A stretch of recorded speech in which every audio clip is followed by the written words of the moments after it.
बिस्मिल्लाहिर्रहमानिर्रहीम। अस्सलाम वालेकुम स्टूडेंट्स। आज की वीडियो उन स्टूडेंट्स के लिए है जो बहुत परेशान हैं अपनी इंग्लिश लैंग्वेज स्पीकिंग स्किल्स के हवाले से कि वो इंग्लिश समझ तो सकते हैं बट दे कांट राइट और कांट स्पीक फ्लुएंटली। तो आज मैं आपको कुछ चीज़ें बताऊंगी कि किस तरह से आप अपनी लैंग्वेज को इम्प्रूव कर सकते हैं, क्योंकि आप कहीं भी किसी भी फील्ड में हैं, specially in this age of globalisation, nobody can deny that English language is key to success हर जगह पे, क्योंकि इंटरनेशनल लैंग्वेज है तो इसका अबंडेंट यूज़ किया जाता है और वो लोग जो बहुत फ्लुएंटली इसको बोल सकते हैं या उनमें ये एबिलिटी है इंग्लिश कम्युनिकेशन की, तो वो हर जगह पे उनको बहुत इम्पोर्टेंस भी मिलती है और उनके लिए आगे सक्सेस के चांसेस और ज़्यादा ब्राइट होते चले जाते हैं। और ना सिर्फ ये कि कोई जॉब होल्डर या फिर कोई ऐसा पर्सन जो किसी भी पोस्ट पे अपॉइंटेड है उसके लिए इस लैंग्वेज को अच्छे तरीके से बोलना, अंडरस्टैंड करना, स्पीक करना ज़रूरी है, बल्कि हम अपनी डेली लाइफ में भी अगर ऑब्ज़र्व करें तो वो पर्सन्स जो बहुत अच्छे तरीके से इंग्लिश लैंग्वेज पे उन्हें अबूर है, इसको कम्युनिकेट कर सकते हैं इन ईज़ी वे, उनकी नॉर्मली हम देखते हैं कि बहुत ज़्यादा उनको प्रायोरिटी दी जाती है हर जगह पे। और आजकल जो बेसिक इशू है ज़्यादातर लोगों का वो यही इंग्लिश लैंग्वेज के लिए ही वो परेशान है कि ये कैसे हम बोल सकते हैं, यानी कि उनको समझ तो आ रही होती है। जैसे कि अब ऐसे भी स्टूडेंट्स हैं जिन्होंने ग्रेजुएशन भी कर लिया, मास्टर्स भी कर लिया, लेकिन फिर भी उनकी skill, speaking skill specially improve नहीं हुई। तो वो कैसे हो सकती है? उसके लिए फ़र्स्ट ऑफ ऑल आपको प्रैक्टिस करनी होती है। प्रैक्टिस आप अकेले बैठ के भी की जा सकती है या फिर आपका कोई फैमिली मेम्बर हो या कोई भी फ्रेंड, आप उसके साथ कम्युनिकेट करें। फर्स्ट डे आपको थोड़ी डिफ़िकल्टी होगी, सेकंड डे उससे कम होगी, थर्ड डे उससे भी कम, आहिस्ता आहिस्ता आपकी ये प्रैक्टिस की वजह से ही काफ़ी इम्प्रूवमेंट आ जाती है। बट प्रैक्टिस करने के लिए अब आपको ये पता हो कि हमने प्रैक्टिस करना किस चीज़ को है, क्योंकि डेफिनेटली अब ऐसा तो नहीं है कि आप बिल्कुल आपको कोई भी बेसिक रूल्स नहीं पता, आप फ़ौरन से स्टार्ट ले लें कि चलें जी let start to communicate in English language. तो इस तरह भी नहीं होता। उसके लिए कुछ चीज़ें हैं जो आपको पता होनी चाहिए, कुछ बेसिक्स हैं, उसके बारे में आपको मालूमात अगर कंप्लीट होती हैं, आपको यूज़ करना आता है उन रूल्स का, उनके बारे में आपको अवेयरनेस हो जाती है, तो फिर आप बहुत इजीली अपने लिए टास्क रख सकते हैं। चाहे फिर आप सेल्फ प्रैक्टिस करें, चाहे आप किसी अदर पर्सन के साथ करें, जब आपको उस रूट का पता है कि इस रूट पे मुझे चलना है, तो फिर आपके लिए बिल्कुल मुश्किल नहीं होगा। और English is just a language, इसको बस मुश्किल जो है वो बना इस तरह से दिया गया है कि इसमें बहुत ज़्यादा आसान चीज़ों को भी मुश्किल दिखाया जाता है कि बहुत ही टफ़ है, इसको कोई कर नहीं सकता, करने के लिए बहुत ज़्यादा टाइम चाहिए, ये वो। हालांकि ऐसा कुछ भी नहीं है। अगर आप बिल्कुल फ्री माइंड के साथ और सिर्फ आप एम्बिशियस हों कि मुझे ये करना है, then you can do it very easily. तो बेसिकली आज हम एक कोर्स स्टार्ट करेंगे इंग्लिश लैंग्वेज इम्प्रूवमेंट के लिए, and it's totally out of cost. आप जस्ट लेक्चर सुन के उनको प्रैक्टिस करके अपनी लैंग्वेज को इम्प्रूव कर सकते हैं। आफ्टर कंप्लीटिंग दिस कोर्स आपको फील होगा कि आप में बहुत चेंज है। हालांकि ये वही चीज़ें हैं जो आपने शुरू से अब तक पढ़ी, बट जस्ट रिमेंबर नहीं क्योंकि रख सकते स्टूडेंट्स इसको, या भूल जाते हैं, या फिर यूज़ करना नहीं आता इन्हीं चीज़ों को। तो हम एक तरह से ये रिवाइज ही करेंगे।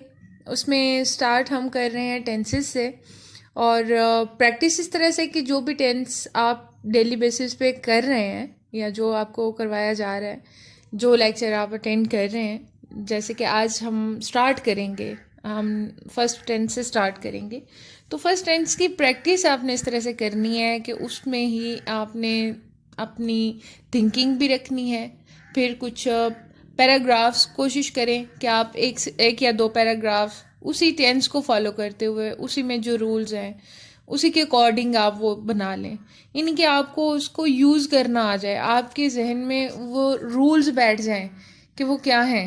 फिर उसके साथ साथ आप जब प्रैक्टिस भी कर लेते हैं तो फिर यानी कि उस तरह की जो सेंटेंसेस हैं उनको आप किसी भी टाइम ट्रांसलेट कर सकते हैं इनटू इंग्लिश।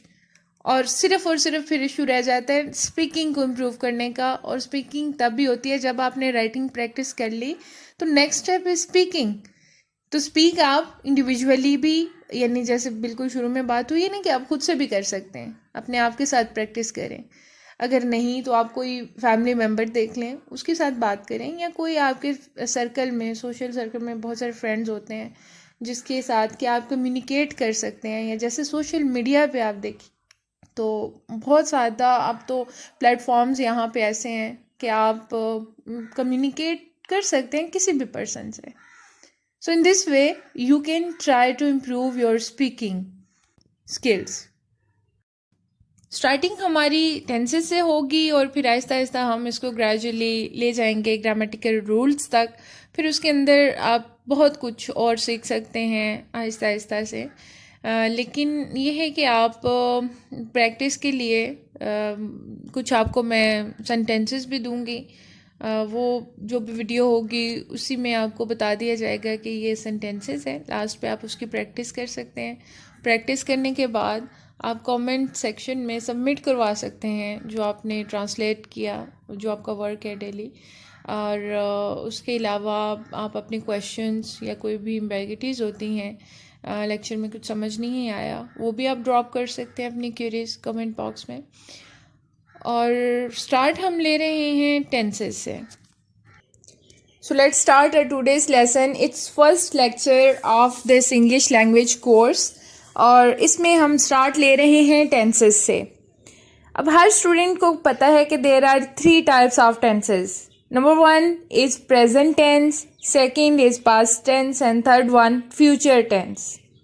यानी कि फ़ेल हाल, फ़ेल माजी, फ़ेल मुस्तकबिल। ठीक है, ये 3 चीज़ें हैं। और जो हम डेली लाइफ में बात कर रहे होते हैं वो ज़्यादातर प्रेजेंट टेंस में होती है, लेकिन पास्ट और फ्यूचर यानी कि आने वाले टाइम की अगर हम प्लानिंग कर रहे हैं तो वो फ्यूचर में जाएगा। मुस्तकबिल अगर हम गुजरे हुए वक्त की बात कर रहे हैं तो वो पास्ट में है, फ़ेल माजी, तो उसकी भी बात की जाती है। लेकिन सबसे ज़्यादा जो अबंडेंटली यूज्ड टेंस है वो प्रेजेंट टेंस होता है, ये आपने याद रखना है। So what is present tense या प्रेजेंट सिंपल, इसकी पहचान क्या है? How can we recognise this tense? आपने जो भी सेंटेंसेस सुनने हैं या बोलने हैं, अगर उनके लास्ट में इनके जो आखिरी लफ्ज़ हैं उसमें ता है, ती है, ता हूँ, ते हो वगैरह आता है, मसलन तुम देर से सोते हो, ठीक है, और अगर ता है करें तो वो देर से खाना खाता है, ती है करें वो स्कूल जाती है, ता हूँ मैं चाय पीता हूँ, ठीक है। इस तरह की जो भी वर्डिंग होगी जिसके लास्ट पे ये वर्ड्स हैं, आपने फ़ौरन से उसको डिटेक्ट कर लेना है कि ये प्रेजेंट सिंपल में है। जैसे कि मैंने आपको थोड़ी देर पहले बताया कि ये वो सेंटेंस है जो कि हम बहुत ज़्यादा यूज़ करते हैं इन सेंटेंसेस को अपनी लाइफ में, और इन सेंटेंसेस में जो टेंस बन रहा है वो प्रेजेंट है। मीन्स कि अभी फ़िलहाल की बात हो रही है, प्रेजेंट की बात हो रही है। जैसे प्रेजेंट मीन्स अभी जो मौजूद है। So in this way you can detect this tense कि अब यहाँ पे अगर कोई ऐसी बात हो रही है जो अभी के टाइम को या प्रेजेंट को शो कर रही है तो वो प्रेजेंट टेंस होगा, प्रेजेंट सिंपल। अब इसका रूल क्या है, यानी कि अब ठीक है, ये तो हमें पता चल गया कि इसको हमने पहचानना कैसे, पहचान लिया। नाउ व्हाट टू नेक्स्ट, अब हमने क्या करना है? रूल आपने ये याद रख लेना है। फर्स्ट ऑफ ऑल ये ट्रांसलेशन के लिए है। ट्रांसलेशन चाहे आप लिख के कर रहे हैं, चाहे आप वर्बली करना चाह रहे हैं, चाहे आप थिंक कर रहे हैं उसको, यानी कि अपने माइंड में ट्रांसलेट कर रहे हैं, तो रूल हमेशा ये रहेगा subject plus verb plus object. Means कि सबसे पहले आपने सब्जेक्ट को ट्रांसलेट करना है, फिर आप वर्ब का यूज़ करेंगे, then you will use object. Subject क्या है? जो वर्कर होता है, जो कोई भी काम कर रहा होता है। Verb is action. एक्शन कोई भी काम करना, चाहे वो सोना है, खाना है, उठना है, बैठना है, वो सारे वर्ब्स होते हैं। और ऑब्जेक्ट कौन है? ऑब्जेक्ट जिस चीज़ पर काम किया जा रहा है। जैसे खाना होगा तो वो ऑब्जेक्ट होगा कि खाना खाना, खाना इज एक्शन, इज वर्ब, और खाना जो पड़ा हुआ है आपके सामने, जो फूड है, वो ऑब्जेक्ट है। सो इसको आप देखें, ट्रांसलेट किया गया है नेक्स्ट टेंस को, सेंटेंस को, तुम देर से सोते हो, you go to bed late. और इसमें एक टिप है आपके लिए कि always use first form of verb. ये आपने अपने माइंड में रखनी है, और ये रूल जब आपको याद हो जाएगा तो कोई भी टेंस आपके सामने आता है, पहले आपको पता चल जाएगा। जब उसकी लास्ट पे वर्डिंग ता है, ती है, ते हूँ वगैरह है, तो आपको समझ आ जाएगी कि इस सेंटेंस को प्रेजेंट में से लिया गया है। और फिर जब आपने डिटेक्ट कर लिया तो सेकंड आपके लिए क्या होता है कि आपने फिर उसको ट्रांसलेट करना है। ट्रांसलेशन का रूल जब आपके सामने है, इसके अकॉर्डिंग जब आप उसकी वर्डिंग चेंज करते जाएंगे उर्दू टू इंग्लिश, तो वो ऑटोमेटिकली आपका सेंटेंस जनरेट हो जाएगा, यानी कि आप बना लेंगे उसको। उसके बाद इसके लिए नेक्स्ट रूल जो है, सेकंड रूल, वो होता है यूज़ ऑफ SRES का, यानी कि कौन से लफ्ज़ हैं जिसमें हम SEIS का इस्तेमाल करेंगे और कौन सी चीज़ें ऐसे हैं जहाँ पे हमने इसको इग्नोर करना है। He, she, it are single name या सिंगुलर नेम। कोई भी सिंगल नेम मीन्स के एक पर्सन का जब नाम लिया जाता है, जैसे सिर्फ इकरा कर लें, अली कर लें, आमना कर लें, ठीक है, तो ये एक एक लफ्ज़ है, यानी एक एक पर्सन का है, तो ये सिंगल नेम्स हैं। इनके साथ S या ES का इस्तेमाल करेंगे। अब S या ES का इस्तेमाल करना किस जगह पे है, ये आपने वर्ब के साथ करना है, ठीक है, जो काम होगा। जैसे गो है तो गो को अगर हम ही या शी, इट के साथ देख रहे हैं तो उसके साथ हम गोज कर देंगे उसे, यानी ES यूज़ कर देंगे। लेकिन अगर कोई ऐसा वर्ड आ रहा है जिसमें ES नहीं, सिर्फ S यूज़ करना है, तो वो कौन से वर्ड्स होते हैं? जैसे कि अगर हम बात करें कि वो मेरा शुक्रिया अदा करता है, तो इसमें सिर्फ S का इजाफा होगा, यानी he thanks to me. Simple is this कि आपने S या ES को इस वे में यूज़ करना है। और कौन से वर्ड्स हैं जिसके साथ आप S या ES का इजाफा नहीं कर सकते? These are I, we, they, you are plural names। इसके साथ आपने S या ES को यूज़ नहीं करना। उसके बाद हम प्लूरल की एग्जांपल्स देख लेते हैं कि वो क्या होते हैं, यानी जमा अल्फाज की मिसाल क्या है। Number 1 is Aslam and Arshad, यानी कि मोर देन वन पर्सन, जब उनका आपने जिक्र करना है, दो लोगों का या दो से ज़्यादा लोगों का, तो फिर आपने S या ES को ऐड नहीं करना, क्योंकि वो प्लूरल नेम्स हो जाते हैं। या फिर द कैटल या पब्लिक। पब्लिक को याद रखिएगा, ये सिंगल नहीं होती। पब्लिक वर्ड जो है वो हमेशा पब्लिक ही आएगा, यानी इसके साथ भी आप एस करके तो ये नहीं कह सकते कि वो ज़्यादा, ये हमेशा एक ही वर्ड के तौर पे। जैसे इसी तरह देखें, नेक्स्ट वर्ड है पीपल, तो पीपल भी ज़्यादा है, यानी बहुत सारे लोग हैं, लेकिन इसको पीपल्स लिखेंगे तो वो गलत हो जाएगा। इसलिए आपने ये कुछ चीज़ें होती हैं, बस ये सिंपल और बेसिक टिप्स होती हैं जो हमें इशू हो जाता है जब हम प्रोनाउंसिएशन कर रहे होते हैं, स्टूडेंट्स को भूल जाती हैं चीज़ें। तो इनको अगर आप याद रख लें तो फिर आपके लिए इंग्लिश कोई मसला नहीं है। सिर्फ ये छोटी छोटी गलतियाँ होती हैं जिसकी वजह से स्टूडेंट्स में कॉन्फिडेंस भी नहीं आता, कि वो समझते हैं कि पता नहीं कौन सी, हमें प्रैक्टिस करते हुए भी वो डर रहे होते हैं कि हम गलतियाँ कर देंगे, हमें रूल्स का पता नहीं चलेगा। लेकिन ये लर्निंग से ही होता है। ये जैसी टिप्स होती हैं जब आपको साथ साथ पता चलती हैं, आप अपने पास कोई भी नोटबुक रख लें, उसमें आप डेली नोट कर लिया करें। जैसे अभी हम ये कोर्स स्टार्ट हमने कर लिया है, तो इस फर्स्ट लेसन को, इसमें जो जो आपने टिप्स देखी या जो रूल्स आपको नज़र आ रहे हैं, उसको एक दफ़ा आप लिख लेंगे और लिखने के बाद प्रैक्टिस कर लेंगे, तो फिर वो कभी भी आपको नहीं भूलेगा, वो कि आपके माइंड में फिक्स होकर चीज़ रह जाती है। इसमें अब कुछ वार्निंग्स हैं, जैसे कि देखें, don't use is are am in this tense. Present tense में कभी भी इन लफ्ज़ों को इस्तेमाल नहीं करना।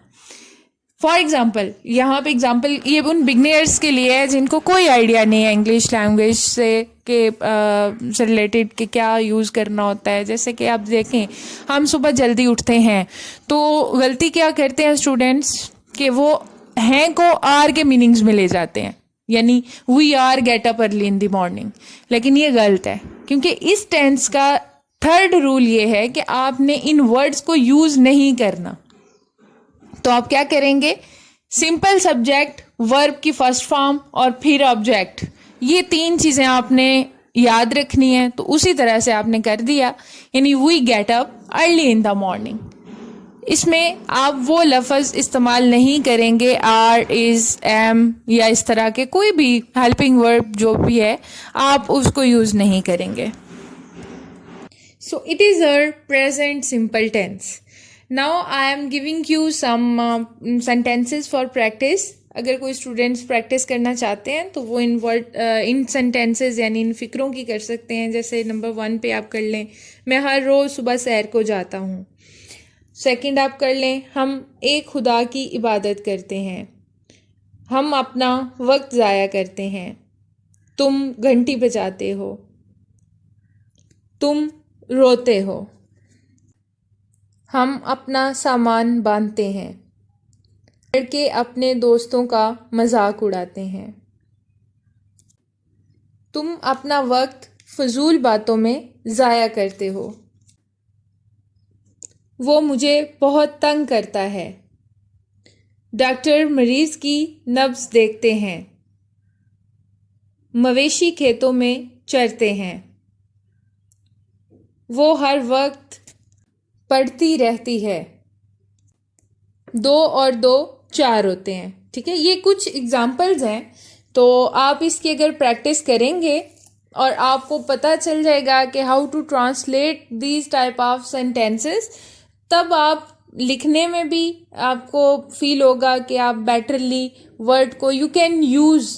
और साथ ही साथ स्पीकिंग में भी अगर आप इसको प्रैक्टिस करते रहते हैं डेली बेसिस पे, तो फिर आपकी काफ़ी इम्प्रूवमेंट हो सकती है। स्पीकिंग में भी आपको समझ लें कि इसका कंसेप्ट जब क्लियर हो जाएगा इस टेंस का, तो इसके जितने भी पॉसिबल सेंटेंसेस होते हैं जो कि आपने यूज़ करने हैं डेली अपनी लाइफ में, तो उनको आप अपने माइंड में ही अगर ट्रांसलेट करते रहें तो आपकी लर्निंग स्किल तब भी इम्प्रूव हो सकती है, तब भी बेहतर हो सकती है।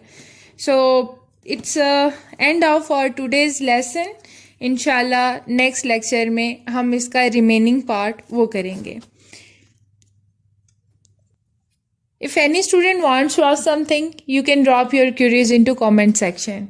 Stay connected for taking more informative videos. See you soon inshallah into my next video. Take care of yourself students. Allah Hafiz.